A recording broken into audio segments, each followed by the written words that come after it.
Good evening and welcome back to Be Rich. After Bahrain, my team had a brainstorming session. The idea was where to do an event. So we thought we had done enough in Gulf and we'll take a switch.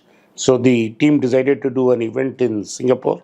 We are going to do an event in Singapore in the last week of August.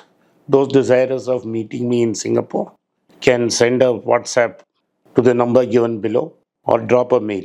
My team will be in touch with you. Hey guys, welcome back to Be Rich. Today we're going to be talking about an interesting topic which was covered in the Financial Times. The CEO of BlackRock, the one of the largest asset managing firms in the world, has come out and talked about a certain new phenomenon which he has observed, especially being CEO of BlackRock. He has seen it with investors who have preferred certain positions in his company. So let's cover that today and let's see what this entire thing is about. So Larry Fink, who's the CEO of BlackRock, has given an interview in the FT and he's talked about something called the barbell effect. And for those of you who aren't aware of what this is, the barbell effect says, or the barbell strategy, it's actually a strategy. The strategy says that you invest majority of your assets, like 90% of your assets, in safe, so-called supposedly risk-free places, and the rest of the 10% you invest it in highly risky opportunities. So this is not, I'm not talking about stocks, I'm talking about junk bonds or like some sort of very risky stock with a lot of debt but a lot of returns. But not crypto. Yeah, not crypto. Well, it's crypto also, I guess, because we'll cover that. But basically, anything that is seen as high risk, you invest 10% of your funds in that, whatever you're comfortable with, and 90% of it in very risk free assets.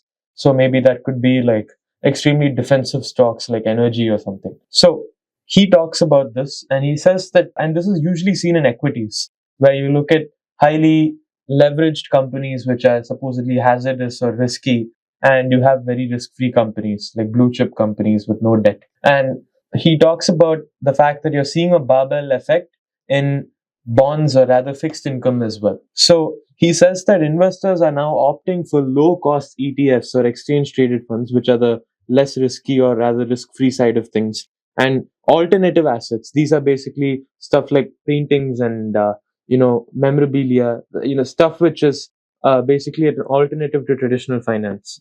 Exotic ones. Exotic investments, and people are favoring this rather than traditional bond funds, which fall somewhere in the middle, because traditional bond funds have bonds from corporates which are highly rated or medium rated corporates, but people are favoring exotic fixed income propositions, stuff like junk bonds as well. So this is what is creating a supposed barbell effect, according to Larry Fink, because Larry Fink is saying that we're seeing on the one hand our inflows in ETFs are doing very well. On the other hand, our inflows into alternative assets funds are doing very well. So we're seeing a sort of concentration in both corners, but not much in the middle, not much in the way of the middle path. So this is in the background, or rather in the context of a new high in their assets under management of 10.6 trillion US dollars, which are now under BlackRock's management. And there's been a record inflow into its ETF products as well as its infrastructure products, which represents the other end of the risk spectrum. So products related to energy and data centers, especially given the AI boom. A lot of people are piling on a lot of money on risky propositions, supposedly risky propositions. And on the one hand, we're seeing a lot of money going into ETFs. And he talks about the fact that investors are now sitting on a huge pile of cash, preparing for a rate cut as early as September, because until now, before getting into fixed income, people wanted to see where the market was going. If interest rates were going to be hiked or even kept where they are, then they could forestall their buying of fixed securities just to gauge whether there are going to be rate cuts in the future. And now that inflation has cooled down, there is positive data for the Federal Reserve. We see that people are now open to buying securities at the yield at which they're giving now. So we're seeing an inflow on both ends, which is what Larry Fink is talking about. What do you have to say about this? Well, the strategy, usually you see it performed by high net worth individuals. High net worth individuals will do this barbell strategy, where 80 to 90% is in very safe, secure investments. Then they'll give their investment guy 10-15% to play with, where he'll go to town on exotic stuff. Exotic stuff could be anything with high risk but high returns, meaning it's literally like gambling. Collecting artwork is like that. Collecting junk bonds is like that. It's very hard to predict which way the coin will flip. But it's like going to the casino and seeing what you can win on the table. It's trying to being very religious in your experimentation. So it's strange to see that it's trickling down this kind of an idea of investing to further down to people who are not high net worth individuals, people with even lower income brackets playing with this kind of strategy. It's a great strategy to play if you already have an existing portfolio. But if you're trying to build something for the long term, I don't know how much this will give you benefits. If let's say your strategy is a 5-year, 10-year strategy, I don't know if you should be doing.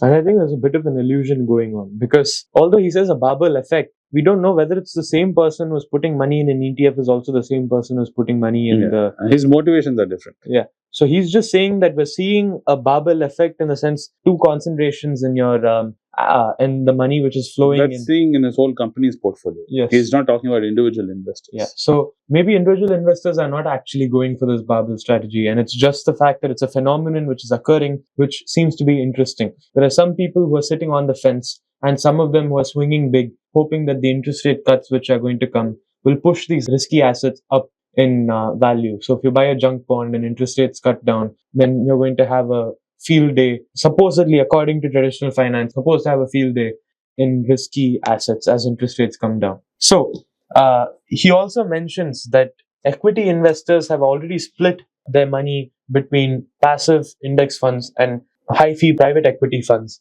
that promise uncorrelated returns.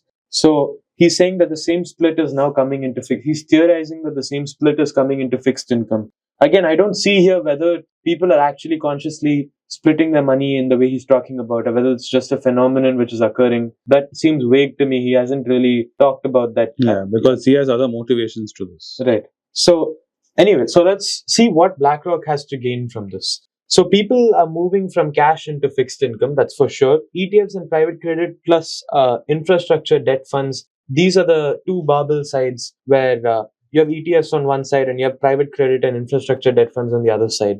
And BlackRock is positioned in both of those places, on both ends of the barbell. And for those of you who don't know what a barbell is, it's basically, imagine the weightlifting rod which people put weights on either side of. That's what a barbell is. Sorry for saying it so late into the video. Yeah. So I think they'll understand. Right. So BlackRock is positioned well for it. And they have something known as iShares, which is a subsidiary of BlackRock, which is the entity which produces the ETFs, exchange traded funds, where people buy into BlackRock ETFs. And they have another wing called their Global Infrastructure Partners, which they've recently bolstered. And that is the wing which looks at private credit and riskier fixed income. And these are your two wings. And BlackRock has reportedly earned a revenue of $4.81 billion in the past quarter, which is up 8% from before. This is thanks to the increased inflow of funds into both ends of their barbell, so to speak. And their net income is up 9% to $1.5 billion. And net income has risen slightly more than revenue because they've also improved their margins a little bit.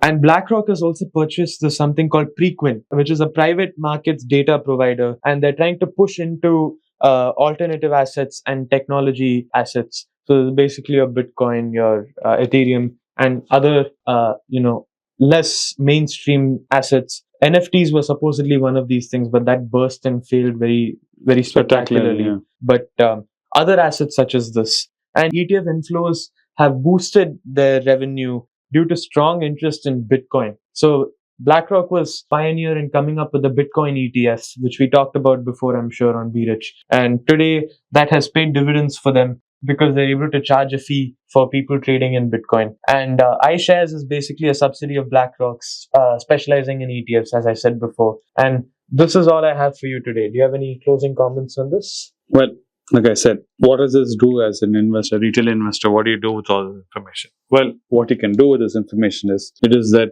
even people like BlackRock and Larry Fink are expecting Fed to cut interest rates. That's the kernel of information which you pull out from this whole conversation is that even people who are keen on rate cuts now are pretty much sure that it's going to happen anytime soon. And investors are acting on it. Yeah, and they seem to be making a play for that, which is going to be happening soon. That it's not going to be post-elections, it's not going to be at elections, it's going to be way before elections that these rate cuts will come.